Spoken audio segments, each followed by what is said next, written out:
아멘. 하나님의 말씀이셨습니다. 함께 기도하겠습니다. 하나님 감사합니다. 오늘 이 아침에 우리를 주의 몸된 교회 또 이 아침 새벽 기도회로 불러주셨습니다.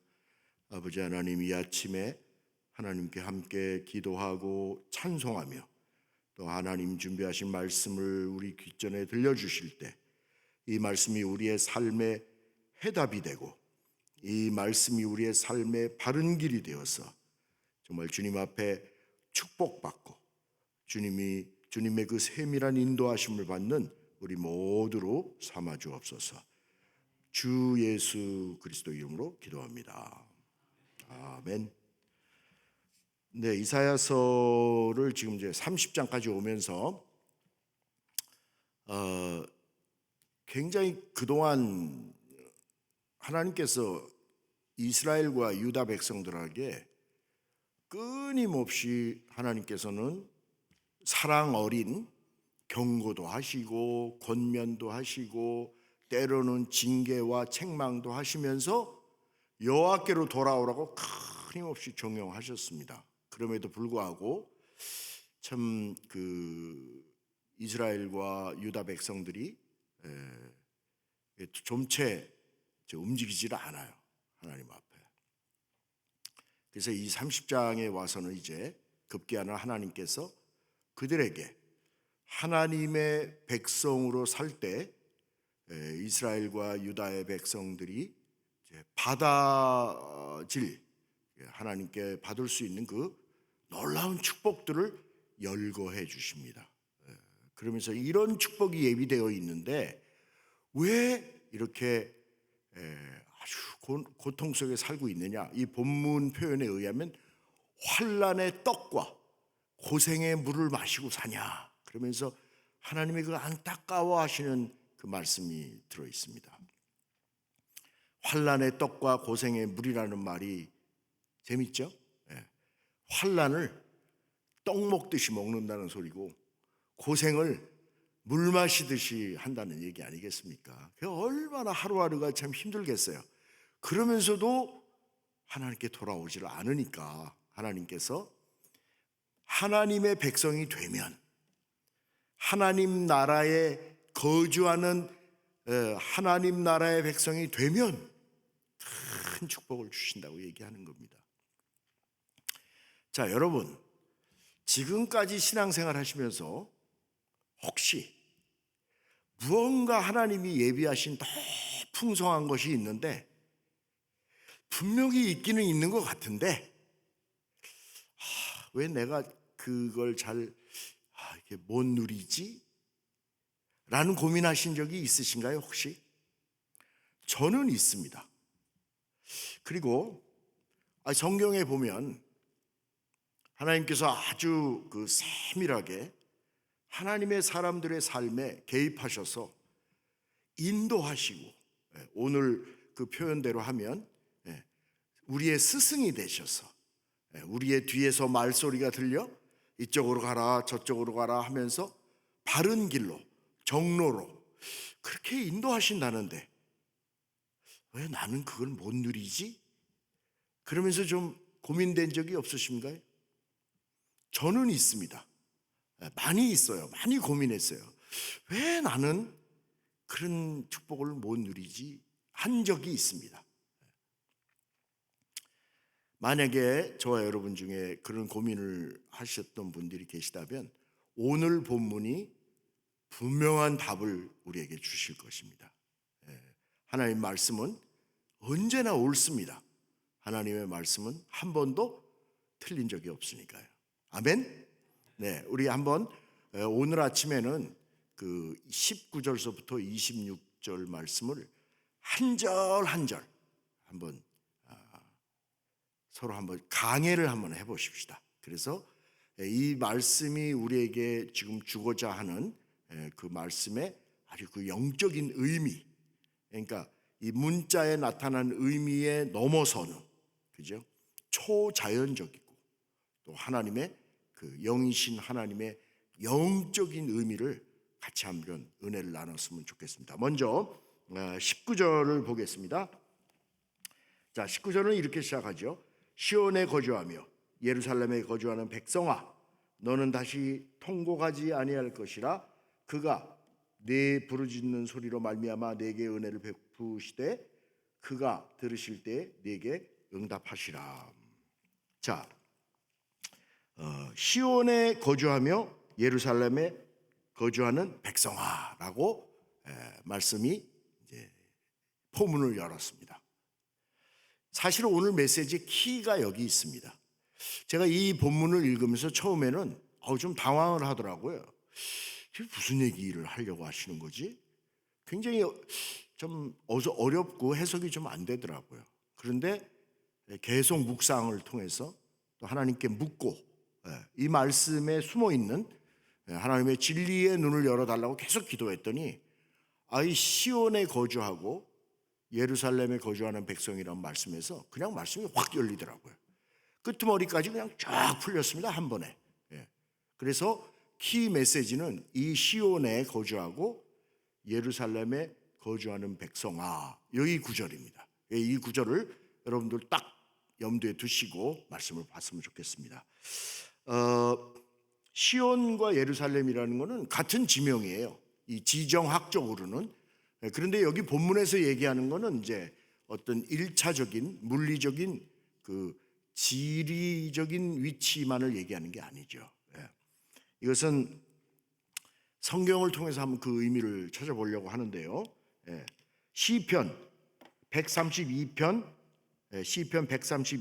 13, 13절을 한번 열어보면 제가 읽겠습니다. 시편 132편 13, 14절입니다. 여호와께서 시온을 택하시고 자기 거처를 삼고자 하여 이르시기를 이는 나의 영원히 쉴 곳이라 말씀하셨습니다. 시온을 택하시고 자기 거처를 삼고자 하여 이르기를 이는 나의 영원히 쉴 곳이라 이렇게 말씀하셨습니다. 어디를? 시온을. 한 구절 더 읽겠습니다. 스바냐서 3장 14절. 스바냐 3장 14절입니다. 시온에 따라 노래할지어다. 이스라엘아 기쁘게 부를지어다. 예루살렘 따라 전심으로 기뻐하며 즐거워할지어다. 여러분, 이 시온과 예루살렘은 이스라엘 민족의 영원한 그 마음의 고향 같은 곳이에요. 일찍이 다윗 때부터 이 시온과 예루살렘은 도읍지로 정했던 그런 곳입니다. 그래서 예수님이 오시기 바로 전에 예수님이 말씀하셨죠. 너희는 이성 예루살렘을 떠나지 말고 그랬습니다. 거기에 예루살렘이라고 하는 그 곳이 물리적인 장소만 뜻하는 것은 아니에요. 이곳은 하나님의 임재가 계신 곳이고요. 하나님의 다스림이 계시고 하나님의 영광이 있는 곳이라는 것을 우리가 알 수 있습니다. 자, 근데 여기서 이제 예루살렘을 하나님의 딸이라고 표현했잖아요. 그 얘기는 뭐냐면 여호와 하나님의 영적인 신부로서 예루살렘을 여성화해서 신부는 신랑에게 늘 아름답고 참 만나면 즐거운 그런 존재 아닙니까? 그 예루살렘과 시온이 그런 신부라는 거예요. 여호와 하나님이 보실 때는 늘 기쁘고 복되고 아름다운 그 곳인 거예요. 언제나 아름답고 기쁜 신부와 같은 곳이라는 이야기죠. 그렇게 시온과 예루살렘은 하나님의 선택과 임재하심이 그리고 영광이 있는 곳입니다. 그래서 동시에 또 이스라엘 백성에게는 하나님에 대한 순종과 그리고 성실이 또 내포되어 있는 그런 의미죠. 한 구절 더 보겠습니다. 시편 84편 4절에서 7절을 한번 보겠습니다. 시편 84편 4절에서 7절. 주의 집에 거하는 자가 복이 있나이다. 저희가 항상 주를 찬송하리이다. 셀라. 주께 힘을 얻고 그 마음에 시온에 대로가 있는 자는 복이 있나이다. 저희는 눈물 골짜기로 통행할 때에 그곳으로 많은 샘의 곳이 되게 하며 이른 비도 은택을 입나이다. 저희는 힘을 얻고 더 얻어 나아가 시온에서 하나님 앞에 각기 나가리이다. 그 마음에 시온의 대로가 있는 자는 복이 있다라고 지금 선언하십니다. 그 마음에 시온의 대로가 있다. 무슨 말이겠습니까? 그 마음에, 그 심령에 하나님의 다스림을 향해서 하나님의 임재하심과 하나님의 영광을 위해서 가고 싶은 큰 길이 그 마음에 있는 자는 복되도다, 이런 말씀을 하시는 거예요. 그렇죠? 자, 구약을 몇 구절 계속 봤는데 신약 성경도 한번 보겠습니다. 신약 성경 베드로전서 2장 6절이죠. 제가 한번 또 읽겠습니다. 베드로전서 2장 6절. 내가 택한 보배로운 모퉁이 돌을 시온에 두노니 그를 믿는 자는 부끄러움을 당하지 아니하리라. 하나님께서 택하신 보배로운 모퉁이 돌, 이렇게 표현하셨습니다. 누구죠? 그렇습니다. 예수 그리스도시죠. 우리 구주 예수 그리스도십니다. 그 예수 그리스도를 어디다 둔다고요? 시온에 둔다 그랬습니다. 여러 우리 신구약 성경 구절을 통해서 우리는 시온과 예루살렘의 의미가 단지 지리적인 의미가 아니라는 걸 이제 발견했죠. 뭡니까?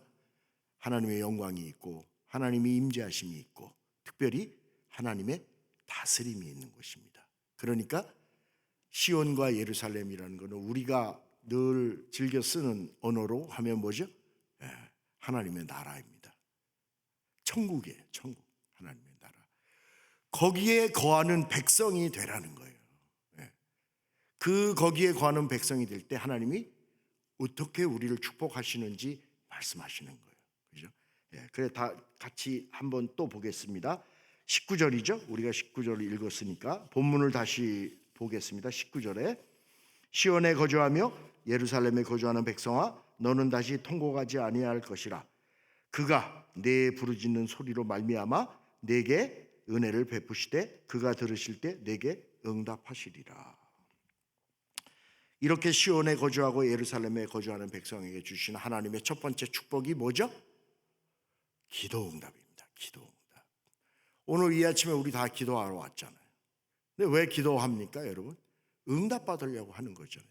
하나님을 우리는 만질 수도 없고 느낄 수도 없고 볼 수도 없고, 하나님은 영이시라. 그 영이신 하나님이 우리에게 생생하게 살아계심을 보여주는 게 뭐죠? 그게 기도 응답이죠. 간절한 마음의 소원을 풀고 하나님께 기도했는데 하나님이 응답하시는 거예요. 여러분 다 그런 경험 있으시지 않으세요? 야, 이거는 하나님이 하셨다고 밖에는 설명할 길이 없다라고 하는 그런 생생한 체험들이 있으시잖아요. 그럴 때 우리에게 뭐가 일어납니까? 영적인 스파크가 일어나는 거 아닙니까? 그럴 때 우리가 더 믿음이 자라고, 그럴 때 우리가 더 기쁘잖아요. 하나님께 응답받는 것처럼 기쁜 일이 또 어디 있겠습니까? 누구한테 얘기하고 싶은데 얘기해봐야 믿을 소리가 아닐 때도 있잖아요. 정말 큰 응답을 받았는데 아무리 얘기해봐야 사람들은 안 믿어. 근데 나는 믿어요. 왜? 내가 응답받은 당사자니까요. 이 축복을 하나님이 하나님의 백성이 됐을 때 주신다는 겁니다. 여러분, 말만 들어도 굉장히 기분 좋지 않습니까? 저는 참 이 구절을 묵상을 할 때 왜 사람들이 이 기도 응답의 큰 축복들을 사모하지 않을까라는 그런 안타까움이 좀 생기더라고요. 자, 마저 보겠습니다. 20절이죠. 자, 주께서 너희에게 환난의 떡과 고생의 물을 주시니 내 스승은 다시 숨기지 아니하리니 내 눈이 내 스승을 볼 것이며 너희가 오른쪽으로 치우치든지 왼쪽으로 치우치든지 내 뒤에서 말소리가 내게 들려 이르기를 이것이 바른 길이니 너희는 이리로 가라 할 것이다. 두 번째 축복이에요. 무슨 축복이죠? 하나님이 우리에게 주신 그 스승을 보는 눈을 열어준다는 거예요. 여러분, 이 스승이 누굴까요? 성령 하나님이시죠. 예수님이 말씀하신 구절이 하나 있습니다. 요한복음, 신약성경 요한복음 14장 26절에 보니까 보혜사 곧 하나님께서 내 이름으로 보내실 성령, 그가 너에게 모든 것을 가르치시고 내가 너에게 말한 모든 것을 생각나게 하시리라. 예수님이 십자가에 죽으셨으나 부활하시고 승천하셨습니다. 그리고 예수님이 성령으로 이 땅에 다시 오셔서 우리 믿는 자 한 사람 한 사람에게 예수 그리스도를 구주로 영접한 그 심령들 가운데 지금 내주하고 계세요. 구약의 하나님의 말씀은 율법이죠. 그 하나님의 율법의 말씀은 바깥에서 우리를 가르치셨습니다. 그러나 하나님의 성령은 우리에게 내적인 스승이 되셔서 우리 안에 때로는 감동으로, 때로는 하나님의 그 성령님의 인도하심으로 우리에게 길을 알려주십니다. 그게 스승이에요. 끊임없이 우리 삶에 개입하시고 우리를 인도하시고 우리의 삶의 방향을 일러주세요. 근데 안타깝게 그걸 잘 모르죠. 우리가 왜 그렇죠? 우리가 하나님과의 친밀한 교제가 약해서 그래요. 그리고 또 우리가 영적으로 어두워서 그렇습니다. 그래서 우리가 이 영적인 축복을 얻어야 돼요. 자, 마저 한 구절 또 다 보겠습니다. 22절 보겠습니다. 세 번째 축복입니다. 또 너희가 너희 조각한 우상에 입힌 은과 부어 만든 의상에 올린 금을 더럽게 하여 불결한 물건을 던짐같이 던지며 이르길 나가라 하리라. 여러분, 나도 모르게 우리 삶에 숨겨진 우상들이 얼마나 많은지 몰라요. 근데 이게 잘 숨어 있기 때문에 나는 내 자신의 우상에 대해서 잘 몰라요. 어떤 분은 그러더라고요. 돈이 우상이다. 아니요. 자녀가 우상이다. 아닙니다.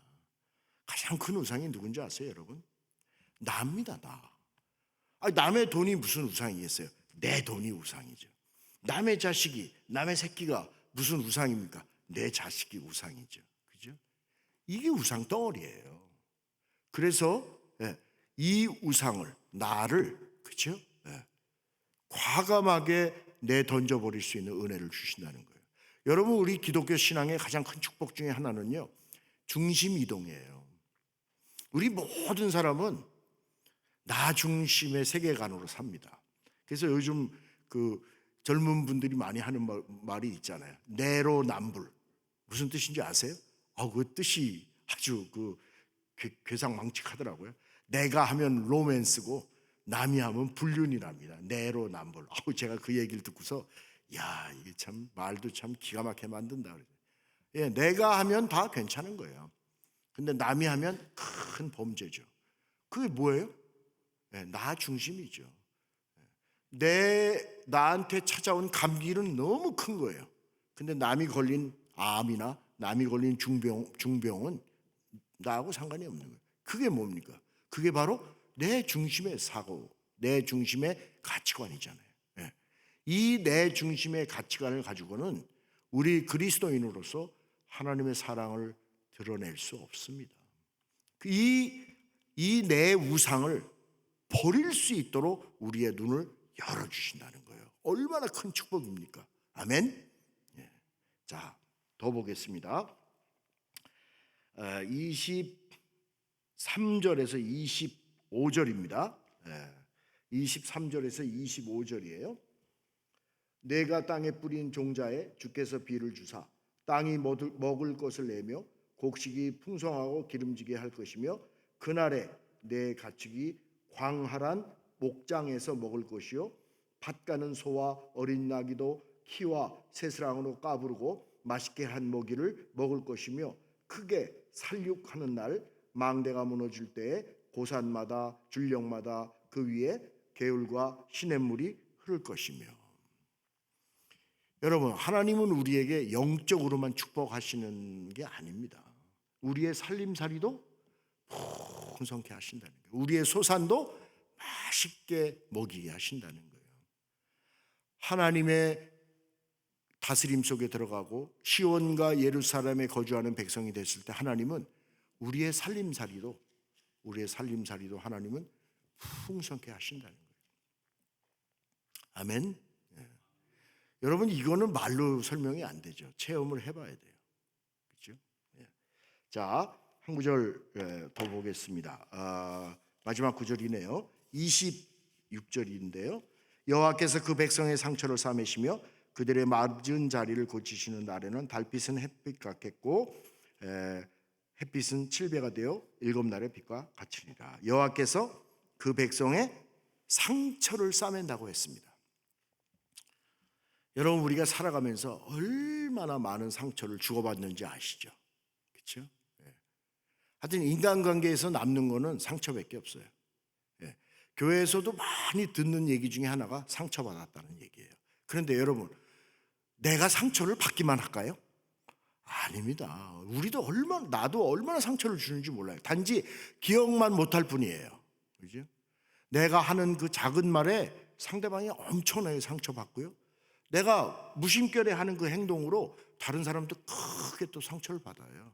이렇게 우리는 매일매일, 그게 가족이 됐던, 그게 일터가 됐던, 심지어 교회가 됐던 사람들과 사람들이 만나면 늘 상처를 주고받아요. 아픈 상처 또 찌르고, 남의 좀 정말 그 괴로운 상처 또 찔러주고, 맨날 그렇게 하고 살아요. 왜 그렇죠? 우리 죄인이라서 그래요. 우리는 죄를 져서 죄인이 아니에요. 죄인이니까 죄를 짓는 거예요. 그러니까 너는 나에게, 나는 너에게 맨날 그 상처만 주고받는 거예요. 그 상처를 어떻게 한다고요? 하나님이 싸매 주신다는 거예요. 그리고 그 맞은 자리를 고쳐주신다는 거예요. 제가 이 손은 괜찮아요. 이렇게 해도 상관이 없어요. 그런데 여기는요, 조금만 다도 아파요. 깜짝 놀라요. 왜 그러냐면 예전에 여기에 좀 다친 적이 있었거든요. 그래서 지금도 다 낫는데도 조금 이게 상처가 있어요. 이걸 보고 우리가 어려운 말로 트라우마라 그러잖아요. 그렇죠? 이게 조금만 다도 아파요. 마찬가지죠. 우리의 심령 가운데 그런 상처들이 있어요. 그러니까 우리의 삶이 굉장히 제한되는 거예요. 우리의 사랑도 아주 지극히 제한되는 겁니다. 그 상처를 꼬매고 고쳐주신다는 거예요. 그죠? 누가? 여호와께서. 언제? 우리가 하나님의 다스림 속에 들어갔을 때. 그리고 끝으로 하나님께서 달빛은 햇빛 같겠고 햇빛은 7배가 되어 7날의 빛과 같으리라 그랬습니다. 여러분, 이 달은, 저는 뭐 과학을 공부를 안 해서 모르지만 달은 자기 스스로 빛을 발하는 그 물체가 아니잖아요. 태양빛을 받아서 반사하잖아요. 그런데 그 달이 햇빛같이 빛나게 비춰주신다는 거예요. 그리고 햇빛이 7배가 돼서 우리를 비춰준다는 거예요. 자, 그렇게 해서 강한 빛으로 우리를 비출 때 우리가 어떻게 되겠죠? 우리의 어두움이 다 드러나겠죠. 그죠? 어두움이 드러나면 어떻게 돼요? 아주 우리가 자유해질 겁니다. 그리고 자유가 생기면 힘이 나는 거죠. 여러분, 우리가 지금 서로 이렇게 보고 있잖아요. 성경도 보고 있잖아요. 우리 눈으로만 보는 거예요? 아니죠. 이 빛을 다 꺼버리면 볼 수가 없어요. 세상에서 제일 잔인한 소리가 뭐냐면 껌껌한데 너 뛰어가라는 소리예요. 껌껌한 선에서 너 뛰어 하면 그 뛰어지겠습니까? 그 너 다쳐라, 심지어 너 죽어라 하는 소리랑 똑같아요. 빛이 없으면 아무것도 할 수가 없습니다. 우리의 자유가 다 뺏겨버리는 거죠. 자유가 뺏기면 어떻게 되죠, 여러분? 힘이 없어요.